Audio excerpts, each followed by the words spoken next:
Hello, filmmakers and film enthusiasts, and welcome to another edition of 48 Stories. I'm your host, Ron Tomeno, city producer of the Albuquerque 48-Hour Film Project. 48 Stories is our television podcast show where we get to share the stories of people who have participated in the Albuquerque 48-Hour Film Project, along with our community leaders who are making a difference in our filmmaking industry.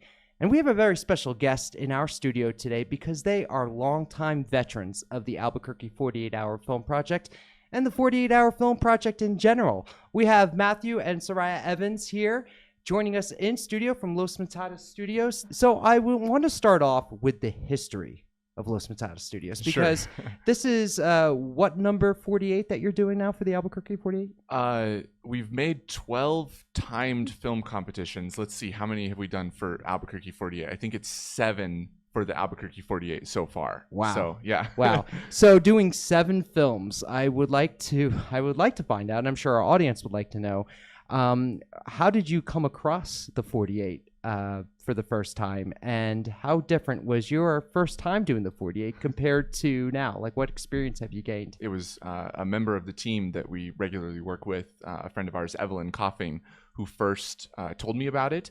And she suggested it as something we could do. She wanted to participate in it. She was like, we should do a 48. This was back in 2016. That was the first year that we did it. And I didn't have really a clue of what that was going to involve, but we signed up for it, and we had a great time that year, and have been doing it almost every year since then. Did you have any filmmaking experience prior to the 48? Yeah, we had done a couple short films and some not very good stuff, but we had made a couple of films. I met Soraya in 2014 working on a theater production that had some film elements involved, and then she played the lead in that show. And afterwards that summer, I was making a feature-length film, just a bunch of friends getting together making something fun, nothing that was all that good looking back on it, but I asked Soraya to be the lead in that as well. Then a year later, I asked her to write the next movie in that series, and that's how we became creative partners. And that also gives a little bit of what we were doing before we started doing the 48. So over the years, when doing all these 48 projects, how were you able to obtain the team that you have right now? The first year, it was Evelyn, and she asked you, and then you just asked a bunch of people that were filmmaking with us or involved in theater. Actually, a lot of our original film collaborators were people that were also involved in the same theatrical group as us. So just drama people.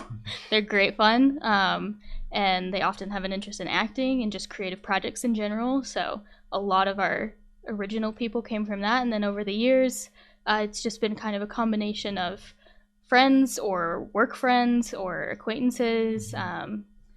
Some of the people that we've worked with recently were just kind of acquaintances that ended up getting involved through a random casting call for shorter projects.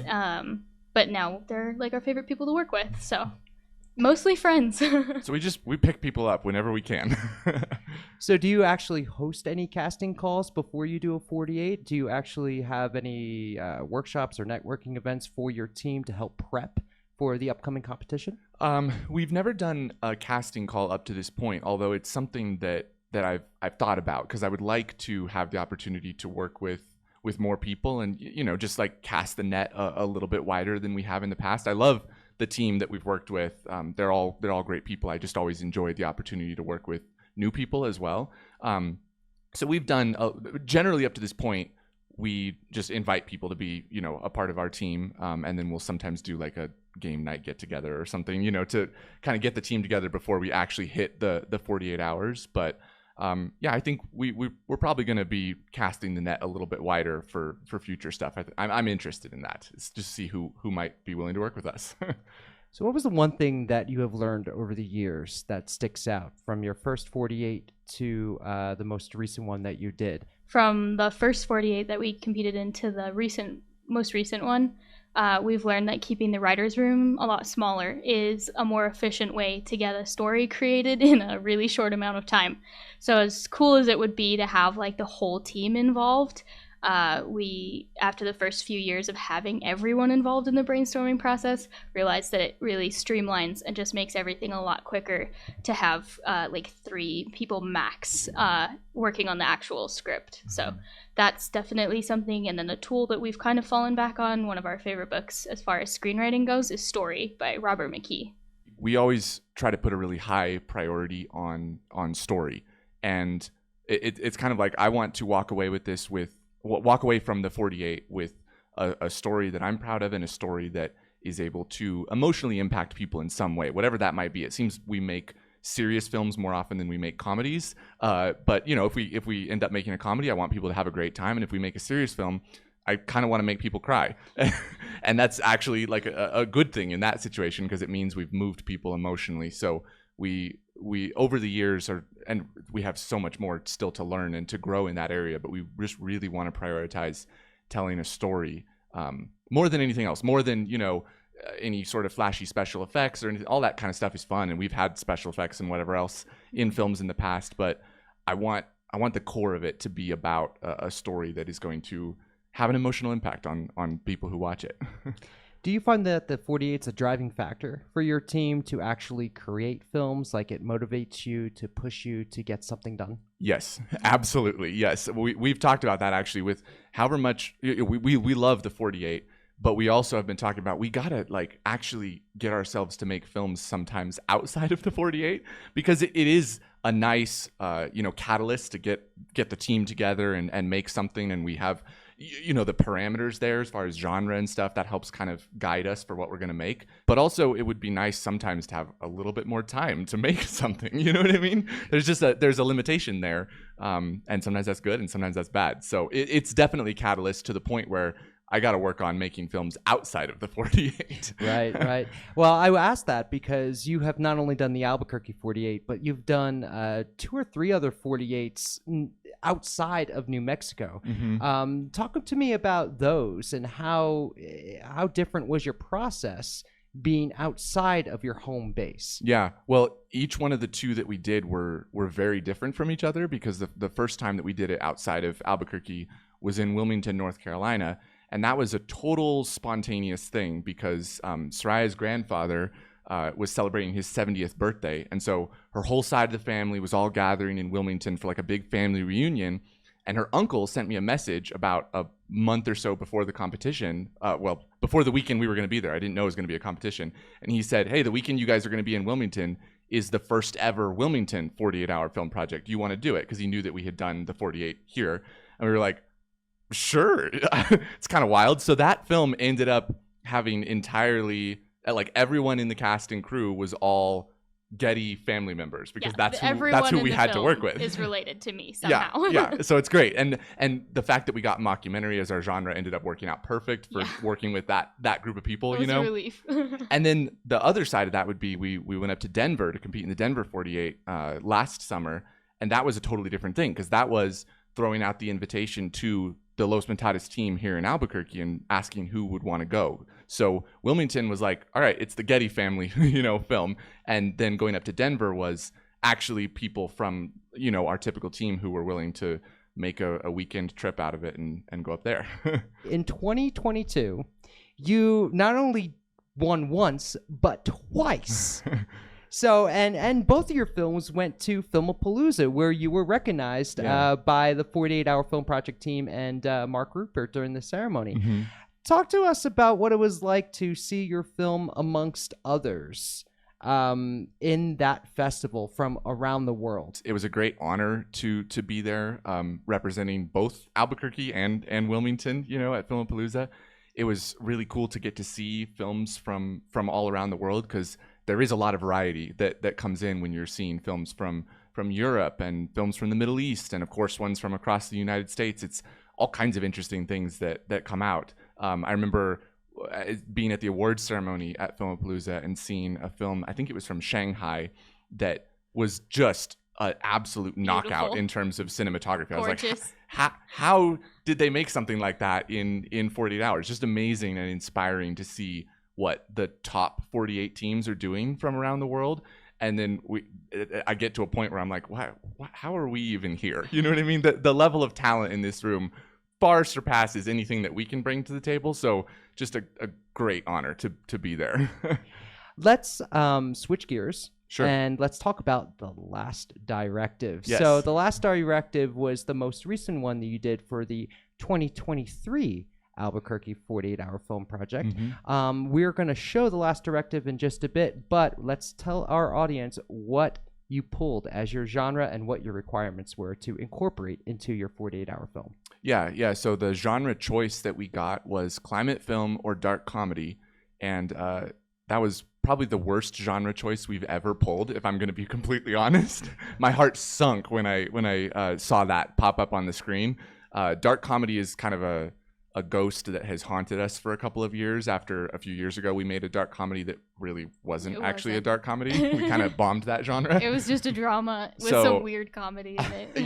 Yeah. So then it was like, okay, climate film, but something that it feels like the genre is so already kind of based in a message. And it's like, well, that doesn't necessarily fit with our aesthetic of focusing on the story. You know what I mean? So we were going to go with climate film. We chose that, but we really talked for a while on that Friday night during brainstorming and writing and stuff about how are we going to approach climate film where it's not just like a preachy film that has something to say, but rather how are we going to try to move people with this? You know what I mean? Some years we try to do like a little bit of story conceptualizing ahead of time, just thinking about like concepts or images or characters that it would be fun to include, because sometimes once we're handed all of our elements, we can kind of just coalesce those around maybe something that we really like clicked with us earlier in the week or the week before. So something that I'd been thinking about, I was like on break at work and I was sitting there and I was like listening to my sci-fi music because that's just an inspiring genre for us. So we were like, if we get something that could be sci-fi, that'd be really cool. And I just had this image of like a robot sitting up alone on a sand dune. And I think it's very rare as a writer for maybe any project, but like whether you write novels or books or whether you do film, like to actually see the exact thing that you were picturing when you were writing like come to life. That was probably one of the coolest parts on this project, because we were in the end able to figure out how to make the climate film go with kind of like I think it's called cli-fi. Yes. As like an actual subgenre of science fiction that's like climate based. So we were really excited when we figured that out, and that we could kind of pull those elements in and figure out how to make this story about this lone robot after a climate apocalypse. And so the writing process for Last Directive kind of sucked. It was really, really hard. We sometimes, I feel like there's years where we have like found an idea and it just really clicks right away, and the whole like trio, because Matthew's always in on the writing process as the director, he always helps with the story. So that sometimes there's just a lot more flow, and this year there was like no flow. It was just a struggle, and we almost like scrapped everything at like 2 a.m. It was really late, and sometimes we're like almost finished by that point, or we've got like a skeleton at that point we can kind of flash off. It was like, no, back to the drawing board. We were considering going back to dark comedy because what we had was just really dialogue heavy with like all of the sci-fi exposition and world building and all of that, and it was just like all of us could tell it just was not working. So we revisited it and then figured out that if we cut the dialogue entirely, we're like, what's the problem here? Just cut it all out. That ended up working a little bit better. That was the key. That was the key to the whole thing, was cut all the dialogue. No talking in this, other than the 2 lines, one of which was the required line, because we had to have that. So we couldn't do a truly dialogue-free film. And to let our viewers know the rest of the elements, the required line was, there's something missing here. The character was Debbie or Darren Poe, a sports reporter, and the prop was an earring. So, without further ado, viewers at home, here it is, The Last Directive by Los Metates Studios.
This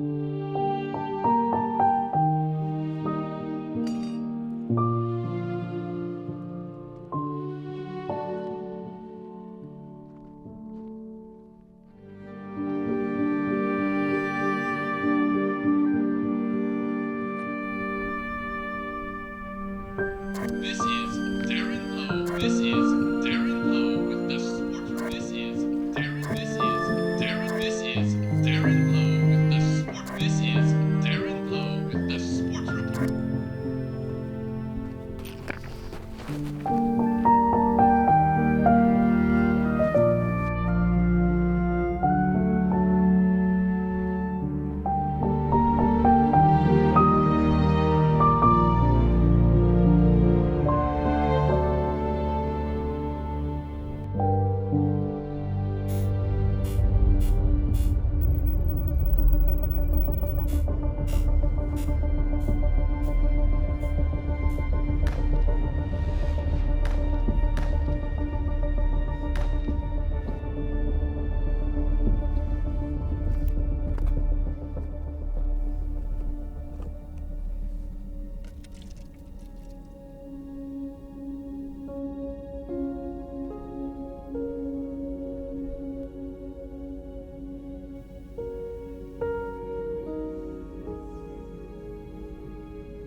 Wait, there's something missing here. What's your directive? New directive.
and that was The Last Directive by Los Metates Studios. And we're going to talk about the film briefly right now. So the movie is wonderfully done. He had some fantastic locations in it.